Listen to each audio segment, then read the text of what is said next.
ఏటమ్మా ఇది ఎక్కడ గొడవ? నేను ఎప్పుడు ఆలకించలేదు. మా 90 కిడ్స్ అమ్మాయిలు పెళ్లి చేసేయగానే తలంచుకుని పెళ్లి చేసేసుకోవడం, ఇద్దరు ముగ్గురు పిల్లల్ని కనడం, వాళ్ళ గుద్దలు కడగడం, ముక్కులు కడగడం, ఎప్పుడైనా మొగుడు వచ్చి గట్టిగా కేకలు వేసాడనుకో, గొడవ అయిందనుకో, అమ్మగారి ఇంటికి వెళ్ళిపోవడం, 4 రోజులు 3 రోజులు ఉండడం, ఒక 6 రోజులు గ్యాప్ వస్తుంది కదా. ఈలోగా మొగుడు వచ్చాడనుకో, మొగుడితో పాటు బట్టలు సర్దుకుంటూ మొగుడు వెనకాల వచ్చాడు.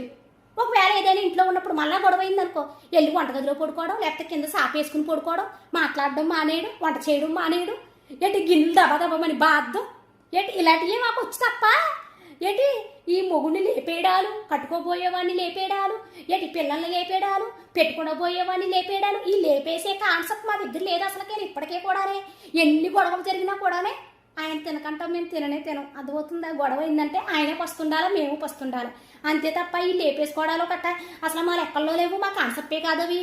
ఏదేమైనా కానీ మగపిల్లలు జాగ్రత్తగా ఉండాలి సుమి. ఆ రోజున ఆడవాళ్ళం కాబట్టి, మేం కాబట్టి ఇంకా మూడితో కాపురాలు చేస్తున్నాం, పిల్లలు సర్దుకుంటున్నాం. ఇప్పుడు అలాగేంటి అన్నా అన్న ఇడిపోదామని లచ్చలాలు ఉన్నాయి తప్ప కాపురాలు చేసి లచ్చలాలు ఉన్నాయి ఇటు అసలు లేవు, అస్సలు లేవు.